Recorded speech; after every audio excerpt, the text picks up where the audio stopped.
Welcome to Bespoken Bones with your host, Pavini Moray, connecting ancestors, sex, magic, and science.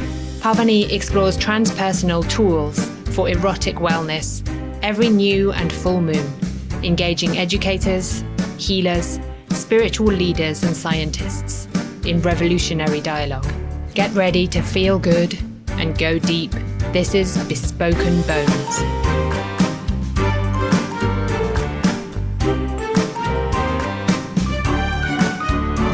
Hi, and welcome to Bespoken Bones, ancestors at the crossroads of sex, magic, and science.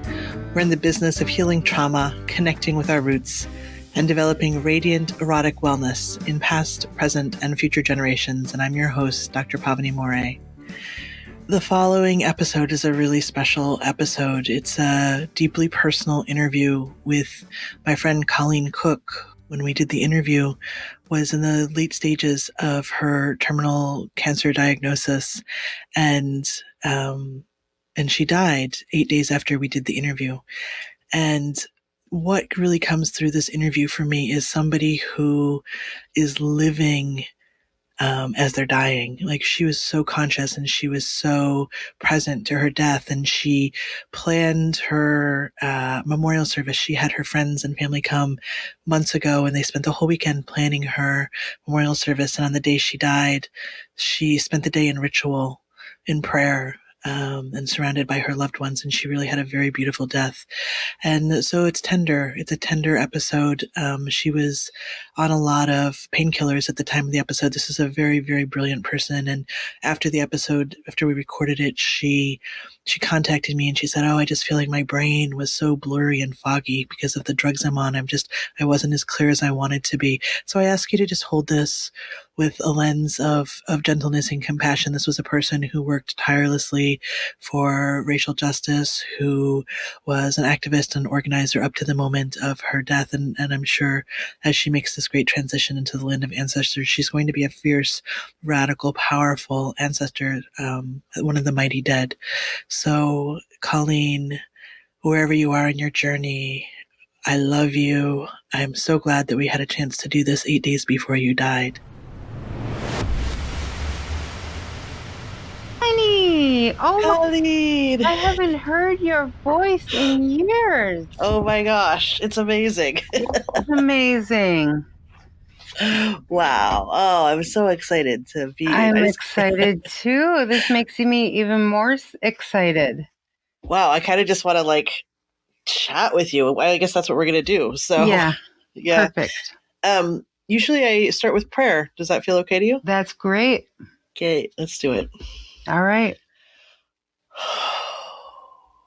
Well ones, bright ones, all of the amazing elevated ancestors of Colleen and of me, Pavini, all of the mysterious ones and the queer ones and the trans ones, all of the elemental ones, all of the ancestors on the lands of which we find ourselves living. We say good morning to you and pay homage to you and offer acknowledgement to you and say thank you, give gratitude for the gift of your labor and the gift of your work and the gift of your lives and everything that you've done so that we can be here. Yes. And then we're going to do this interview and talk about conscious dying and life and ancestors and just really asking for your presence and your guidance and your wisdom and asking that what comes through is exactly what needs to come through. It's the right medicine. It's the corrective medicine that the folks who hear this take what they need and the healing moves outward. Yes. So be close, dear ones. Be close. Let us know you. Blessed be. Blessed be. Thank you. Yeah. So, what should we talk about today? I mean, I have some ideas, but I just want to hear, I really want to give you the space to talk about what's important to you. You know, there are so many different levels of life, love, reality, death going on in my life, in my world right now, that we could go in any direction and we'd pretty much hit a drop off immediately. Everything is deep right now. Everything, Okay. any direction we go for in my world, we'll hit deep water right away. So I am interested in any and all of it, and also interested. Yeah, I'd love to hear what you're interested in hearing about too. So Yeah. I'm kind of open. Yeah. I mean, my sense is what could be really helpful for folks who hear it is to just hear from you and what it's like to be in your shoes, and to just kind of hear all of the experience, like the felt sense of it, the somatic sense, the magical spiritual sense, the emotional sense, to hear just kind of like where you're at and how you're feeling. I don't know. I just feel like we don't have any good, or we have very few good people who are willing to talk about it, and role models. And so I feel like anywhere you want to go is going to be really useful. So yeah, let's just start, and we'll see where it goes, and we'll just see where it goes. Well, like any little chunk of my life that you break off right now, even just like in the last 24 hours has been phenomenal. Can I just kind of start with a small circle and then kind of like expand out a little bit? That sounds great. Okay. Yeah. Well, I had a little bit of a broken-hearted moment, and paradoxically, I felt a deep spiritual calling yesterday. I am a person who graduated from seminary. I was out as a witch in seminary, and went to seminary and felt very called to connecting with people through a spiritual lens, but helping people connect to like embodied living. And for me, a lot of that was about healing death and healing sex. And for me, those two things are really interconnected. I just feel like we live in a society that a lot of the brokenness of overculture and white supremacy and is deeply rooted in a deep brokenness around issues of life, death, sex. And so for me, that's always been a call for me. And when I went into seminary, I listened to me say I'm going to start with 24 hours, and I literally start 5 years ago. Sorry. I start a story and then it quickly expands. Sorry. But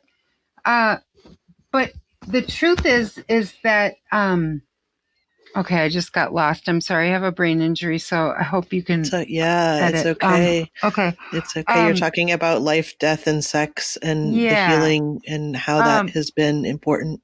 Yeah. So I'll come back to all that, and I'll start with telling you what happened in the last 24 hours.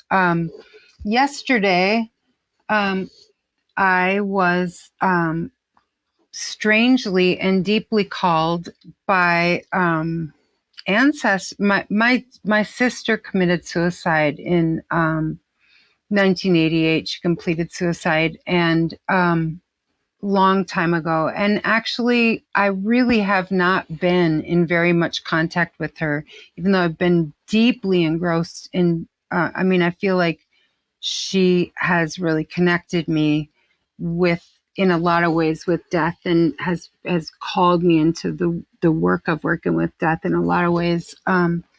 But just in the last probably month or so, she's been showing up, and has never, I mean, it's been since 1988. She has not, the first month after she died, she showed up a lot, and then a little bit during the first year.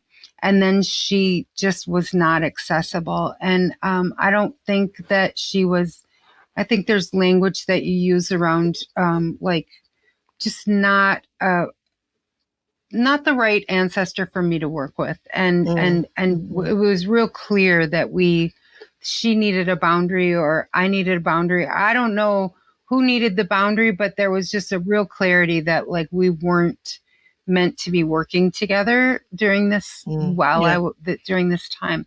And just in this past month, I've actually reconnected with some of her best friends, just by coincidence, but it's also been at the same time that I have a very close friend who's going through drug addiction and is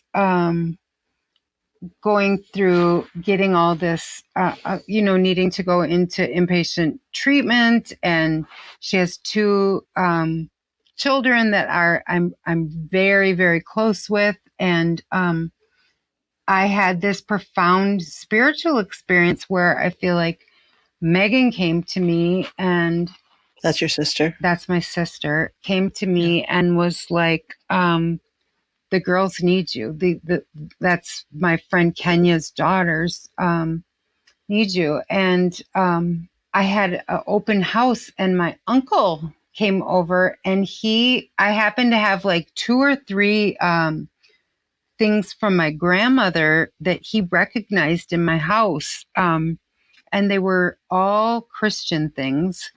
And he pointed them out. He said, was that grandma's? And I'm like, yeah, that was grandma's. Was that grandma's? Yeah, that was grandma's. It was like a cross. It was a Jesus plaque. It was like, I have very little Christian stuff in my house. And I also got this message, like, what I felt like was like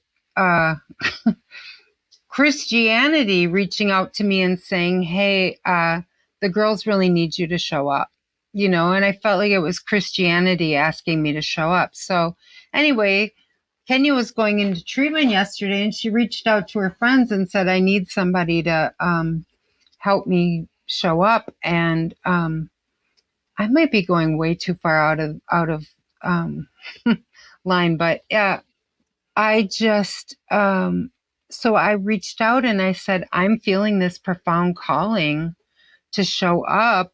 And I would really love to have the girls come stay at my house for a week. And Kenya didn't feel safe, and didn't feel like I was the right person to show up.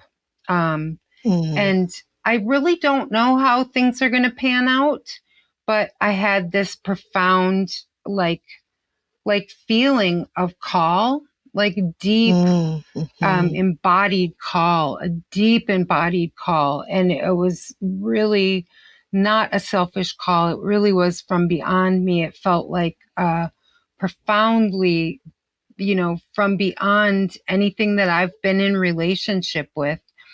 And I don't know what's going to come of this, but what was really clear was like, I know that this is not coming from a place of selfishness. I feel like I'm being asked to show up to this call, and I'm willing and I'm open. And at the same time, I'm also being asked not to. And I had this kind of profound moment where I said to my friend last night, I just feel like, so what I don't think I've said on this call yet is I'm a person who is diagnosed with terminal illness, but I'm also at the very end stages of that terminal illness. And I'm actually at the point where if I'm going to be infused with a virus, and that virus is going to be bioengineered to attack cancer cells in my body. And if it works, I could be, it could actually kill all the cancer in my body. If it doesn't work, it doesn't work, and that will be the last thing. I am the fourth human being on the planet to get this drug. So it's really like a big chance, like whether it works or not. So there's this part of me that's holding this reality that like I am very close to death. I'm holding in one hand, like I'm literally like writing, books. I'm writing the covers of books and passing them out to people. Like when people come over to my house, I'm like, pick something from my house and let me autograph it for you, because I'm not letting you go home without having a keepsake from me. Like I'm just like, I'm going there. Like this is how I'm like very much activated with death right now. And so I asked for this, to show up for these girls, and Kenya did not want that. And so I accepted that and also felt really devastated about it. And then here's the strange joy. I woke up in the middle of the night and I have liver mets that wake me up because my liver isn't functioning well. I'm not cleaning toxins out of my body efficiently. So I am sweating. I guess pigs don't sweat. I've been told that because I keep saying I'm sweating like a pig, and that's actually not accurate. I'm not sweating like a pig. I'm sweating like an animal that really does sweat. I'm sweating a lot. And I woke up and look on Facebook at, 2 or 3 in the morning. And my friend Harmony has just posted that she has Sphinx cats, and her Sphinx mommy is giving birth. And during the night last night. And right after I just told my whole my friend group, like, I probably only have 8 days. If you don't let me have the girls for these next 8 days, I might not ever be able to have them. This cat is having babies. And I say, are all the babies spoken for? And Harmony was like, well, they are, but partly it's because one of them is for you. And she already had designated this kitten for me.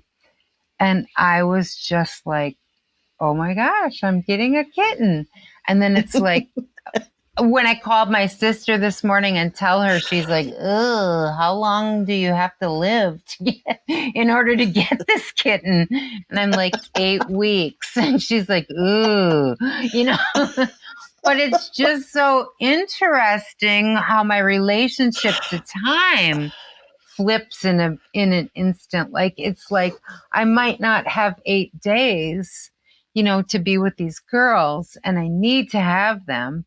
And then again, I might be around for 8 weeks, and, it would change my life profoundly to have, I don't have any pets, and I feel like to have an animal.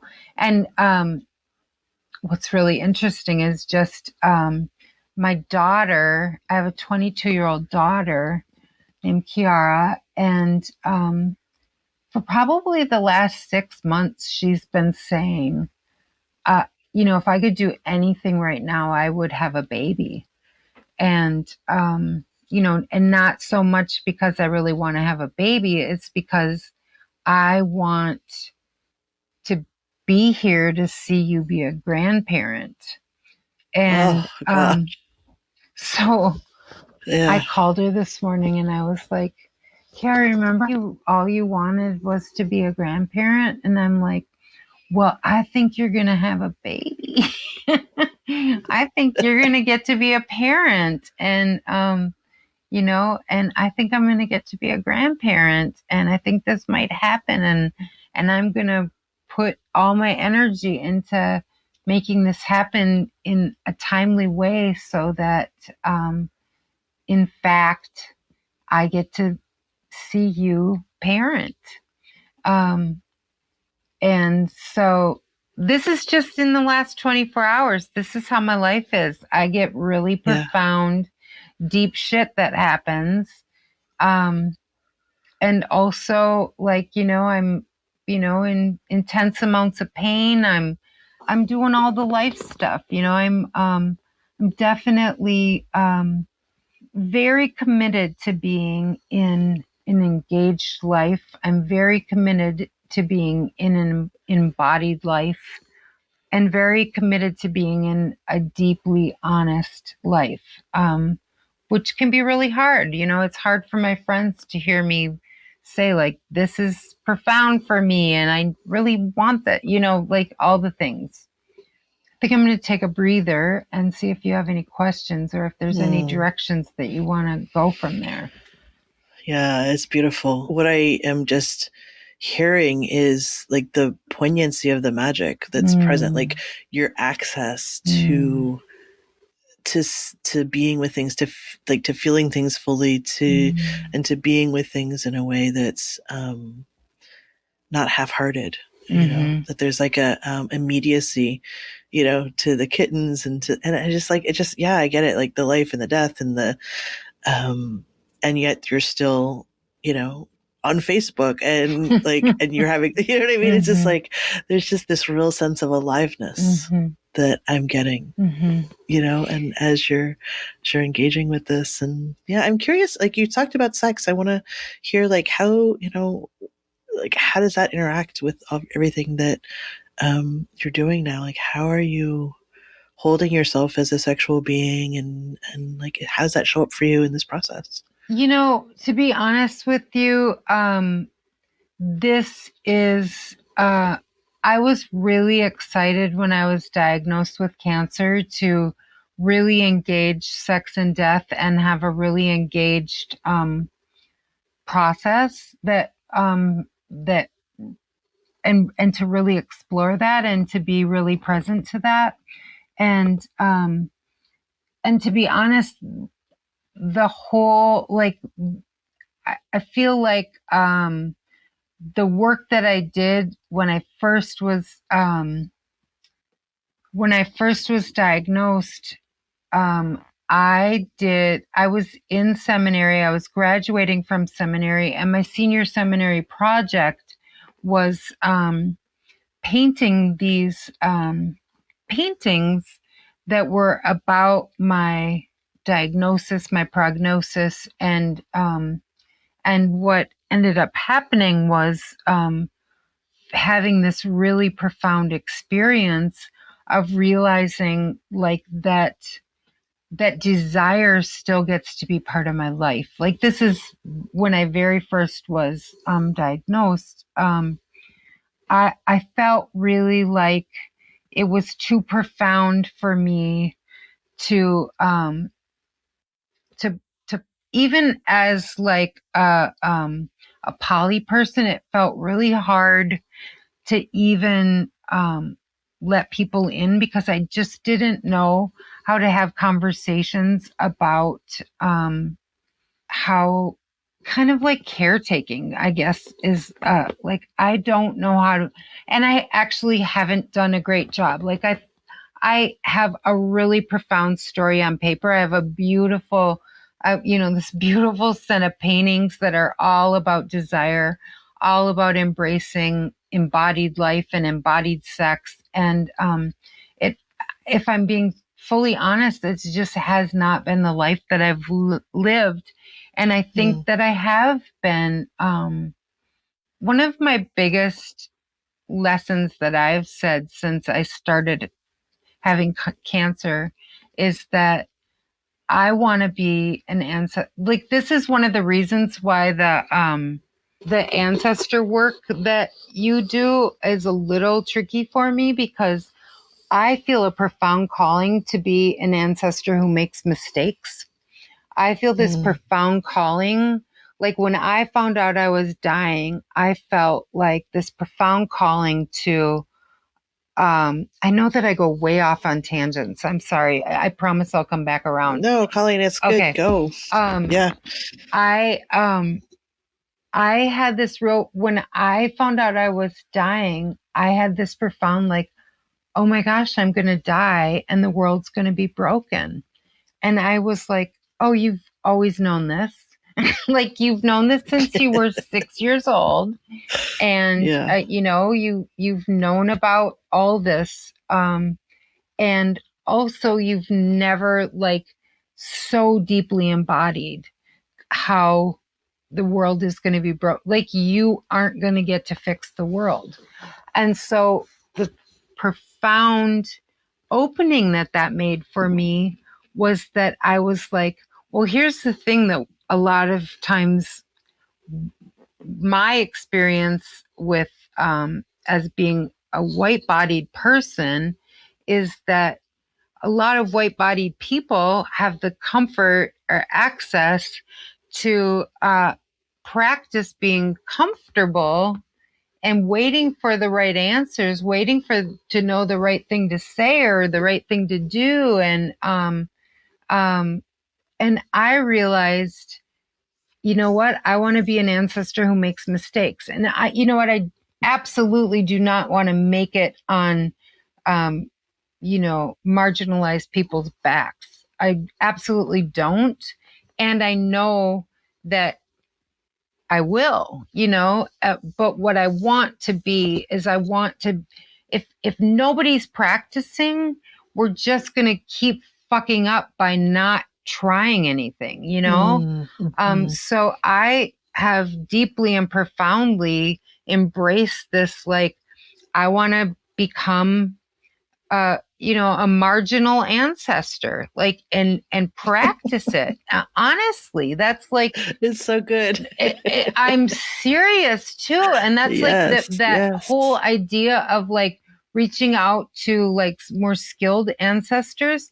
I'm like, no, I want to reach out to the ancestors that made mistakes and I want them to teach me, because I want to not know I want to learn those mistakes so that I can move just one little tiny spectacle in the right direction, Yeah.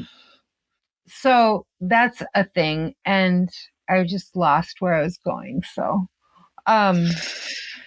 Oh, I think what you're saying is spot on. And, it is about that. It's like we are 1 degree of healing, right? And I feel like that's from when I hold the ancestor work, like that's how I hold it is like, oh, there's all this brokenness and I don't have to fix it, right? I just have to like deal with my little piece. And there's like lifetimes after me that will, I mean, I feel like that when I'm, I'm having a hard, moment with my son, we have kids that are the same age. I'm having a hard moment with my son. And I just think about that commitment to him, like that it's lifetimes of commitment. It's, if we struggle and if we don't work it out, like it's okay because there's so much time, and that level of being attached, that level of being attached to each other it doesn't have to get worked out. That just, I don't know, it just takes pressure off, of like, so I'm resonating with what you're saying is like, I want to embrace imperfection. I want to be somebody who makes mistakes because I try, right? I'm not like afraid of trying and failing. And so therefore I make mistakes and it's okay. And I'm totally with you on that. Me too. Yeah. Yeah. Yeah. And I feel like, terminal illness has really invited me into that a lot. And I feel like a thing that I have not been shown up as well to is like I kind of promised myself that I would step into desire. And frankly, I haven't done that because I've been too scared of my impact on others. And it's, it's not a decision I'm proud of, but that's just how it's been. It's been, and I've done a lot of other things that I am really proud of. Like, I feel like, I've definitely been very actively involved in anti-racism work and in ancestor healing work. I've been very involved. In lots of other kinds of things, but the way I thought I would be involved in desire work and sexual healing really didn't happen in the way that I had hoped it would. Can I offer you something about that? Yeah. Are you available to hear that? Yeah. So it makes me nervous to say it, but I'm just going to say it, that like we have definitely had a mutual flirtation over the years. Uh-huh. Yeah. And, like you have been engaged in that with me, and I have been engaged with that with you. And like, for me,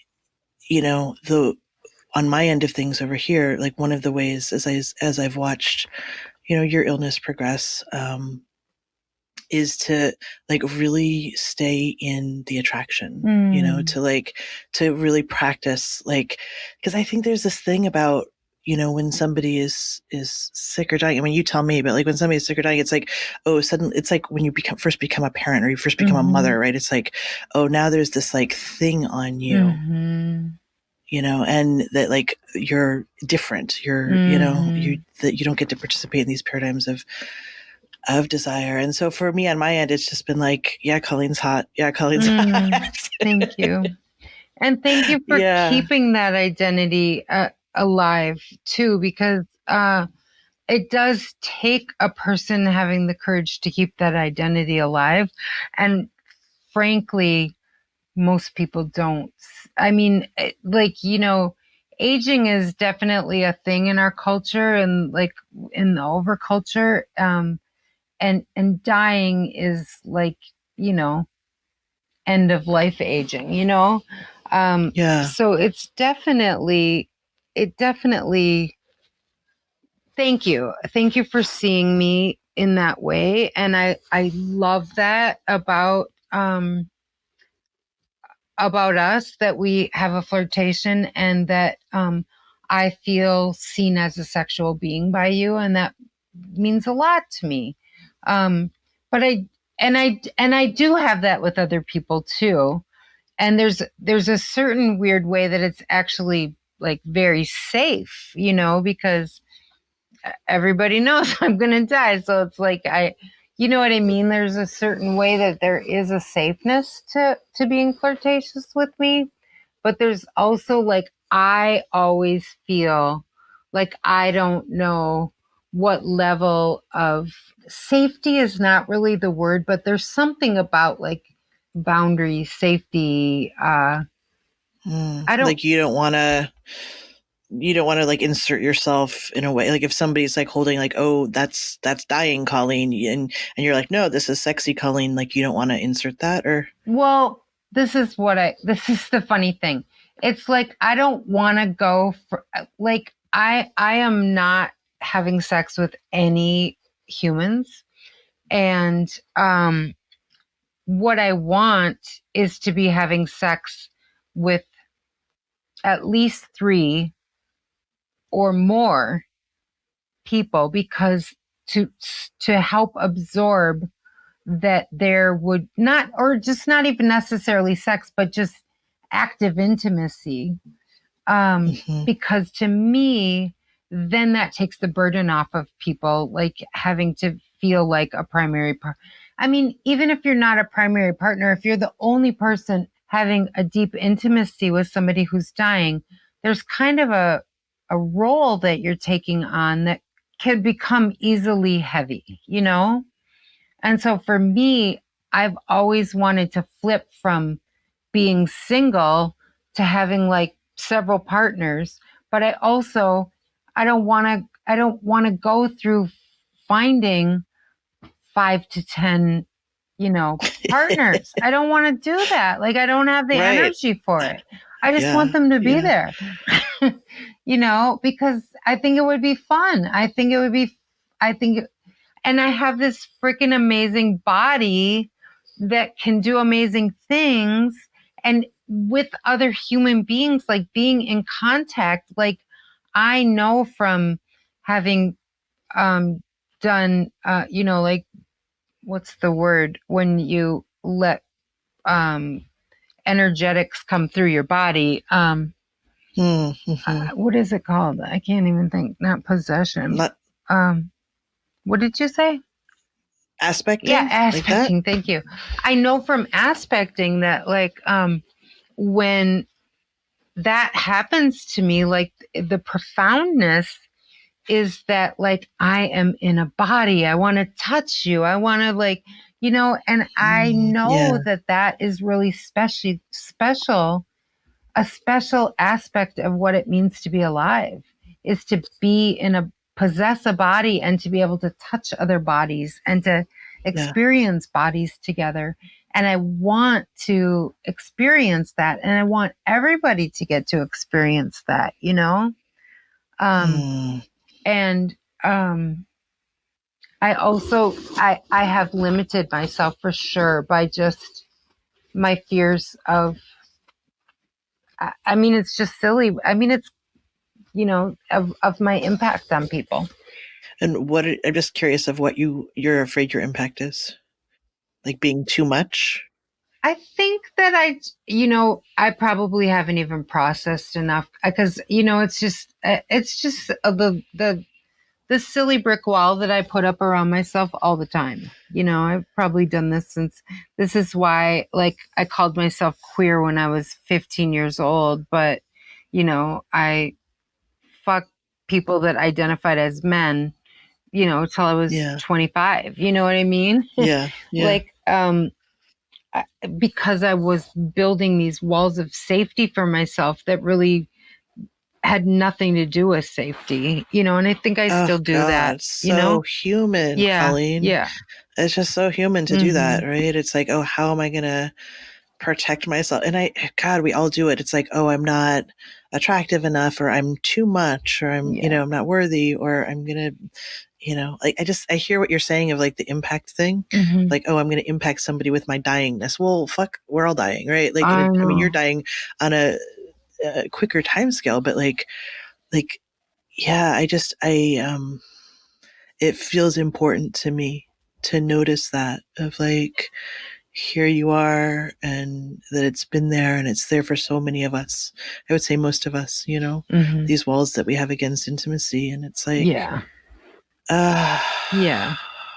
And I've done, and it's like, it's my life work, this work of like, I really believe that a huge overculture healing needs to happen in the realm of sex, and a huge overculture healing needs to happen in the realm of death. And I think I'm doing pretty good work in the realm of of death. And I can talk a real good game in the realm of sex, but I still have so much intimacy protection that is not healed. So that's just reality. Yeah. And it doesn't have to be, right? It doesn't have to get healed. Yeah. It could just be there, and you could just be with it. And I'm just thinking about, like, my work with my clients. Like, there's always something, right? There's always something that's in our way of, and it's just, I wonder about that. I'm curious of like how that fear that you're talking about, right? Of like just trying to stay safe. How, like, I don't even know the question, but it's something like, what are you trying to stay safe from? The funny thing is it's so much, there's so much codependence, my family lineage, that like, the, what I really think is that, a lot of people, create safety that they call safety for others, but it's kind of like codependency, you know? I don't know. I don't know if I'm answering the question correctly. I like, or not correctly, that's not a good word, but I'm not trying to say safe from anything, because that's not who I am. I've never tried to be like, that is actually not something, a way I would ever describe myself as a person trying to stay safe. But I think that for whatever reason, intimacy is one of my life struggles. I mean, it just is. Yeah. Oh yeah, for sure. Me too. You know, Mm-hmm. I really identify with what you're saying of like the protection and I, when I ask you that question of like, what are you trying to stay safe for? It's a question for all of us. Like, what are we trying to protect ourselves I from? know. From like, you know, like, are we trying to protect ourselves from heartbreak? Are we trying to protect ourselves from feeling pain? I mean, it makes sense, but it's also like, I think actually my sense of it, Colleen, tell me how this lands for you, is like the things that I often am trying to protect myself from are, it's a little counterintuitive, but it's things like joy and ecstasy, and you know, it's like that feels like too much sometimes. What I was just going to say before you said that was, I was going to say, you know, I haven't really thought about this too much in the recent past because I've been so absorbed in thinking about other stuff, but I'm wildly suspicious of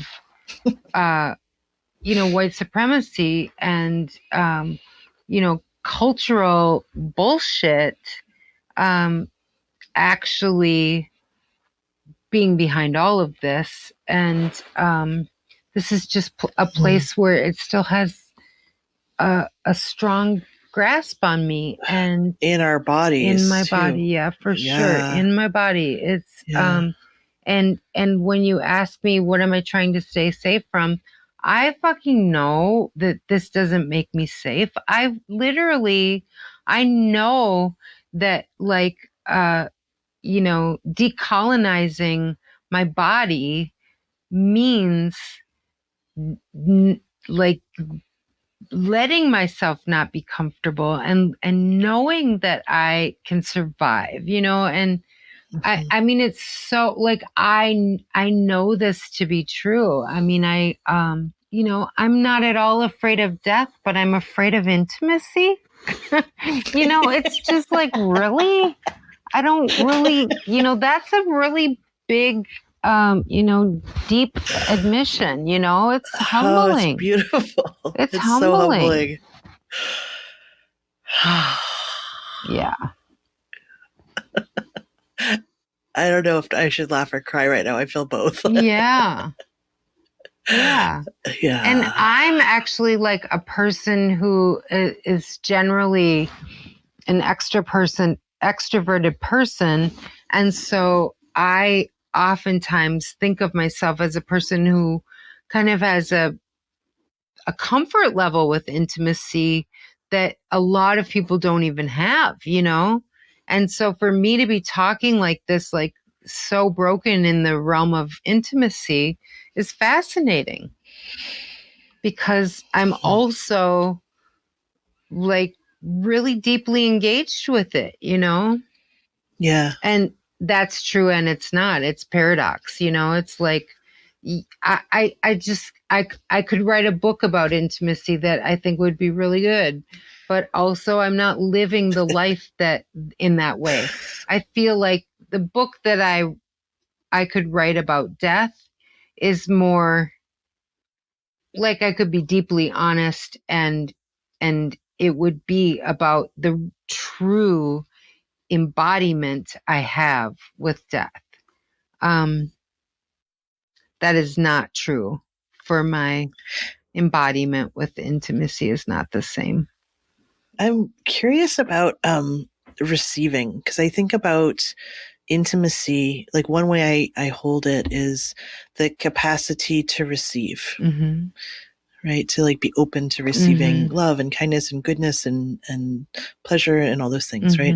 And I have, we live in different cities, and so I'm not an intimate part of your practice these days, but like from what it looks like over here, there's so much community that's engaged with you on the daily level. And I'm just imagining that you have had a lot of lessons in receiving practice through this process. And I just we can tie it into intimacy or not, but I'm curious of like what you would say about learning to receive.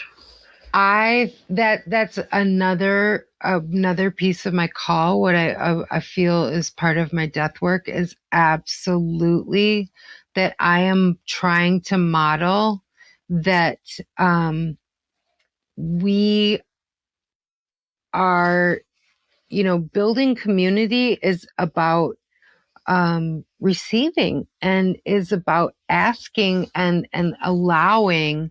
And I think that it's huge work in decolonizing also is to be willing and open to receiving. And I can't tell you how many times I've said, like, I get to easily, when I ask for things, they kind of, pop up and people like show up. But I always say, I am doing this because I want to model that everybody deserves this. Everybody deserves to take a weekend off and invite 12 close friends and plan their memorial service. Like, this isn't just because I'm some kind of special person. It's not about me being special. We each and all deserve to receive from each other and ask for from each other. And I feel like that's something that is mirrored to me a lot, is that like people are learning from me that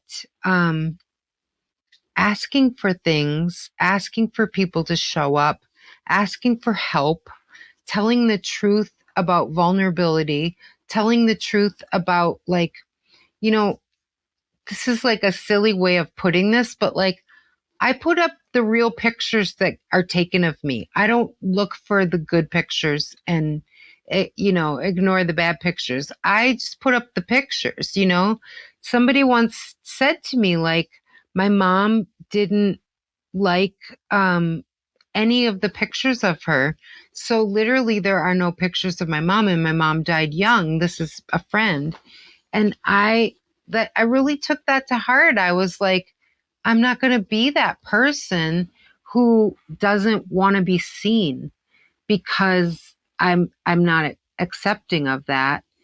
And now I forgot where that came from, but so I'm going to skip. No, you're on it. But like what I hear you're saying, like,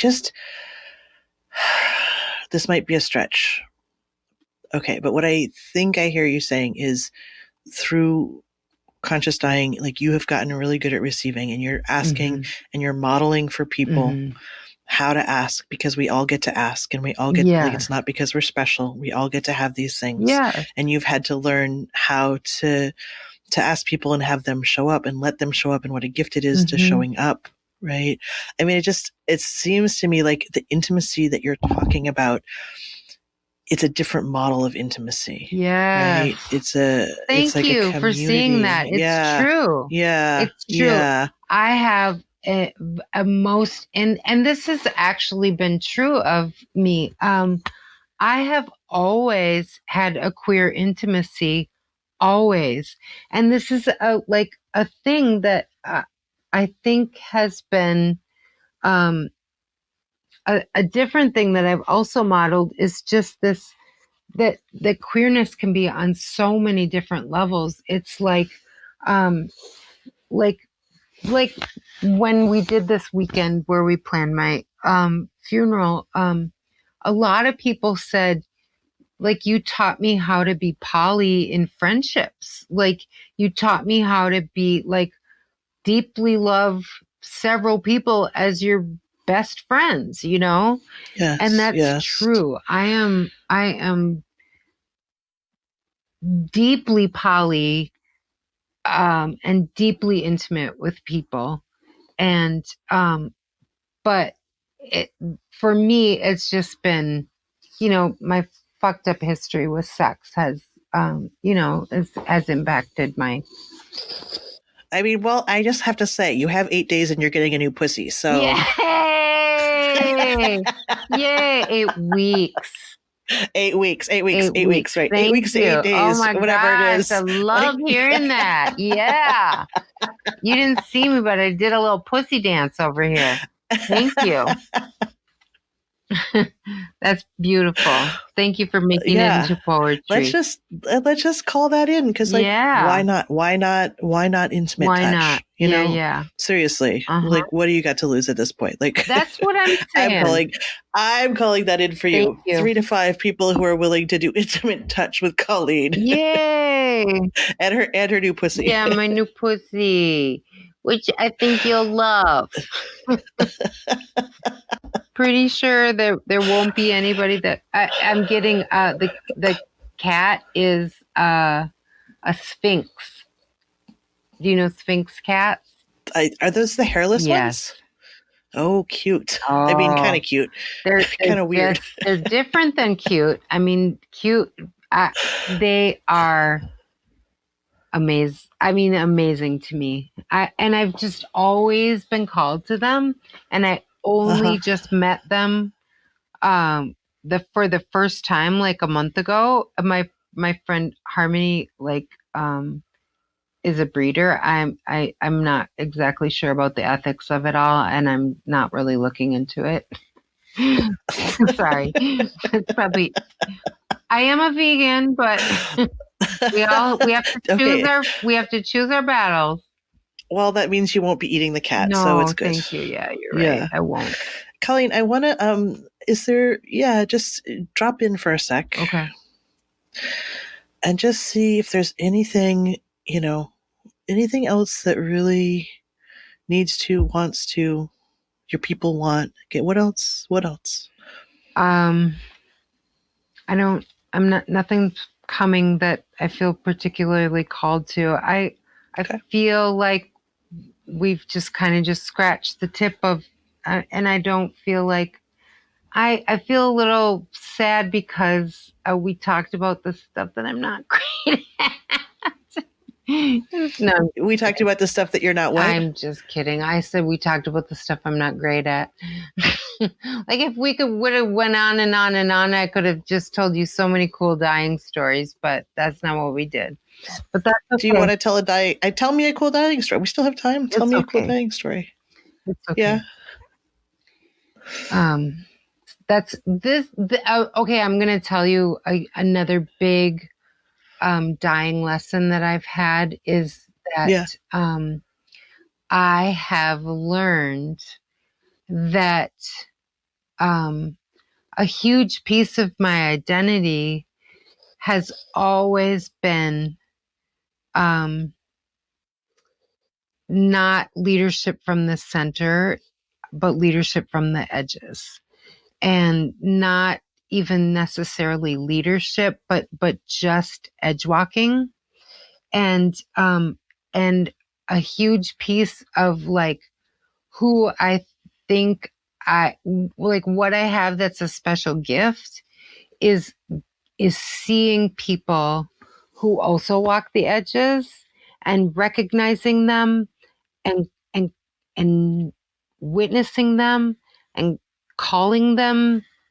I don't like those power words like leaders or whatever, but there's just this way of like sharing power that I think that capitalism doesn't really allow for, that I think like radically reimagining, like radically redoing the way we look at power, I feel very called to. And I feel like that has been one of my gifts that death has brought me, and that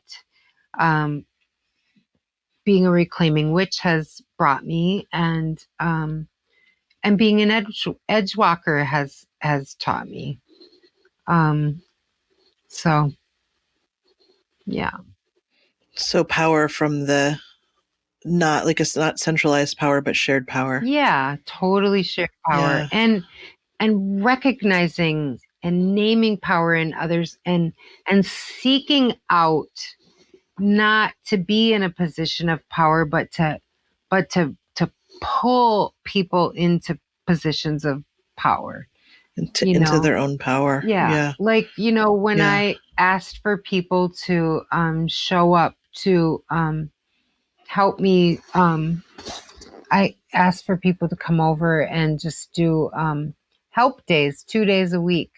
And instead of like, setting everything up and doing it myself, I actually asked people in my local community who I see as like holding edge walking, quiet or introverted or different kinds of leadership, like not the bright, shiny, like people that everybody see as the powerful leader.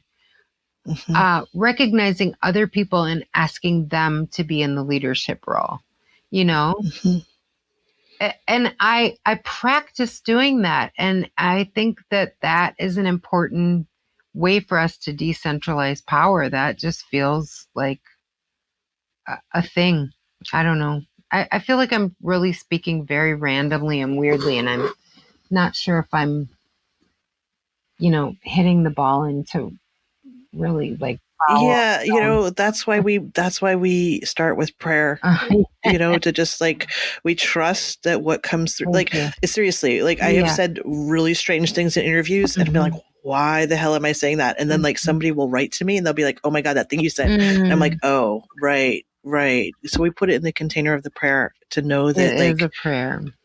It is, and it's beyond us. The ancestors speaking through us, and it's beyond us, and like it's reaching somebody. For like some person somewhere just needed to hear you validate that power from the edges is really important. You know what I mean? Like that's why. So yeah, that's just kind of how I hold it. Thank you. There's no mess up here. It's just all like the medicine. Yeah. Yeah. Good.